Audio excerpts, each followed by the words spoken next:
Apa ciri-ciri mereka yang darahnya sudah mulai rusak, pembuluh darahnya sudah mulai tersumbat? Ya kaki gampang kesemutan, gampang baal, kebas-kebas. Kalau di kepala yo sering migrain, leher kenceng, tubuh lemah. Kalau terjadi sumbatan di jantung akan nyeri dada, sesak dan seterusnya. Itu menunjukkan bahwa sudah terjadinya kerusakan darah dan pembuluh darah. Pertanyaannya lagi, apa yang menyebabkan kerusakan darah dan pembuluh darah sehingga terjadinya kerusakan di sel-sel kita? Penyebabnya karena faktor radikal bebas. Tolong ini diperhatikan, ini penting sekali ilmunya. Radikal bebas. Radikal bebas itu satu molekul yang kehilangan pasangan elektronnya, sangat reaktif. Kalau nempel di sel, sel kita rusak. Entah itu sel darah merah, entah itu sel darah putih, di mana sel darah putih kita tahu sebagai antibodi tubuh kita, entah itu di pembuluh darah. Kalau terjadinya kerusakan di pembuluh darah, ya akan terjadi peradangan. Ini bahaya sekali. Kalau terjadinya peradangan atau inflamasi terjadi di pembuluh darah kita. Ini yang menyebabkan pembuluh darah kita menjadi rusak. Yang pada akhirnya kolesterol, zat-zat sisa itu mengendap di tempat terjadinya peradangan tadi. Sehingga terjadi yang namanya plak atau sumbatan pembuluh darah. Nah, radikal bebas itu terbentuk akibat proses oksidasi. Tolong perhatikan lagi. Oksidasi ini apa? Oksidasi itu contohnya kalau di luar sana besi berkarat. Berarti tubuh kita bisa karatan, ya. Proses oksidasi terjadi secara alami, Bapak Ibu sekalian. Bisa kita bernafas, beraktivitas, saya berbicara, bahkan kita tidur terjadi proses oksidasi. Ya, karena manusia tidak bisa menghindari proses oksidasi, Allah sudah menciptakan obatnya ada dalam tubuh kita. Diproduksi tanpa Bapak Ibu sadari sejak kita kecil, ya, di saat kita lahir di dunia sampai nanti kita mati. Ada obat dari segala macam obat, rajanya obat sebagai benteng pertahanan pertama yang dapat menetralisir terjadinya oksidasi. Kalau tidak ada obat ini, 5 menit tubuh kita rusak, Pak. Namanya antioksidan, betul. Kalau hari ini kita masih berkecimpung di vitamin, di antibodi, sudah ketinggalan zaman, Pak. Hari ini dokter-dokter di Eropa, di Amerika, penemu-penemu suplemen, itu bagaimana caranya menemukan satu antioksidan yang kembali lagi tujuannya untuk menetralisir terjadinya oksidasi agar tidak terbentuk yang namanya radikal bebas. Ini penting sekali. Antioksidan diproduksi dalam tubuh kita. Ada 2, glutathione dan superoksid dismutase. Glutathione itu rajanya antioksidan. Ya.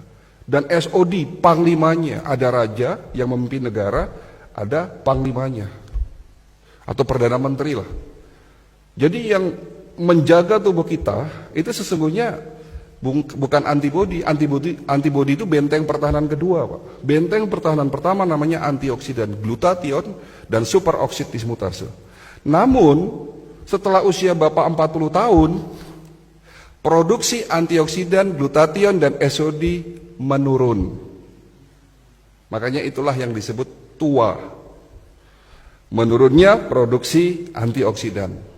Sehingga pada saat usia 40 tahun dan terus bertambah, terjadinya oksidasi yang tidak diimbangi dengan produksi antioksidan, sehingga terbentuk yang namanya radikal bebas. Dan radikal bebas inilah yang mulai merusak pelan-pelan sel-sel tubuh kita. Sudah mulai jelas ya, Pak? Sudah mulai jelas ya? Oke. Tapi Allah Maha Baik. Allah bukan hanya menciptakan antioksidan dalam tubuh kita, tapi juga sudah menyiapkan plan B-nya.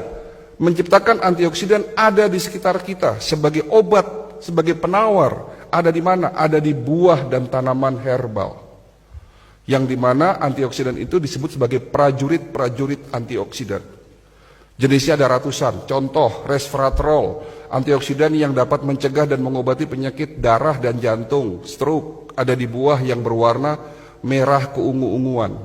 Buah apa itu? Anggur, blueberry, strawberry, buah delima. Terong bukan buah, Pak. Ya.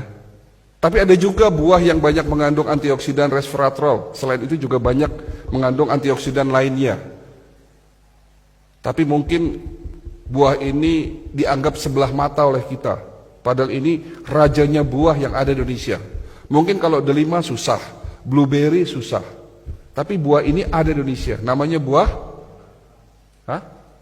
jamblang. Oke, jamblang bagus. Tapi ada yang lebih baik dari jamblang. Apa? Buah manggis, Pak. Kapan terakhir makan buah manggis?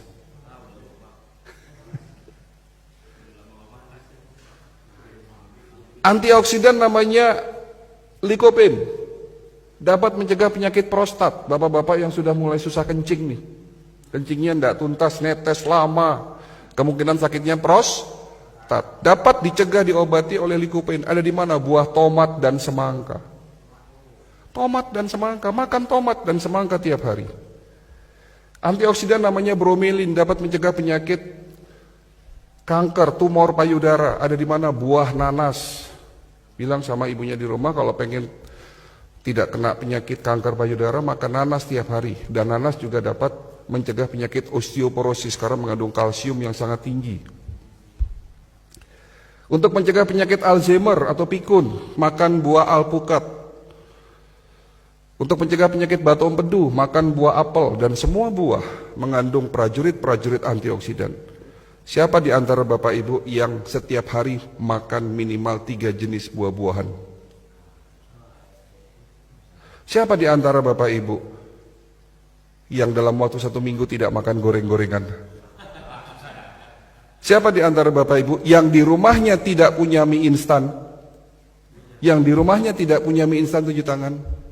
Dan siapa di antara Bapak Ibu yang sudah meninggalkan gula pasir?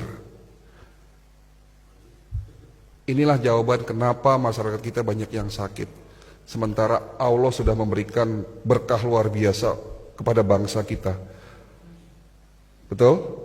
Iklim terbaik, tanah paling subur, produsen buah terbesar di dunia, dan produsen tanaman obat terbesar nomor 2 di dunia. Ada 40.000 jenis tanaman obat yang belum kita manfaatkan secara benar. Ya. Antioksidan. Lalu bicara antibodi. Antibodi nggak usah dibahas lah, sudah terlalu kuno ya. Tapi itu juga penting, di mana benteng pertahanan kedua adalah antibodi. Dan benteng pertahanan ketiga, ya, proses yang paling penting dari semuanya itu adalah regenerasi sel. Kenapa penyakit diabetes nggak bisa sembuh-sembuh? Ya karena obat yang selama ini kita minum hanya sekedar nurunin gula. Tapi yang harus dilakukan, lakukanlah pengobatan secara holistik. Dibersihkan tubuh kita dari radikal bebas, dinetralisir proses oksidasinya, tentunya dengan herbal golongan fitofarmaka yang mengandung senyawa aktif antioksidan, ya. Lalu dikuatkan imunitasnya dan diberikan herbal atau suplemen yang memiliki fungsi regenerasi sel. Itulah holistic integrated medicine.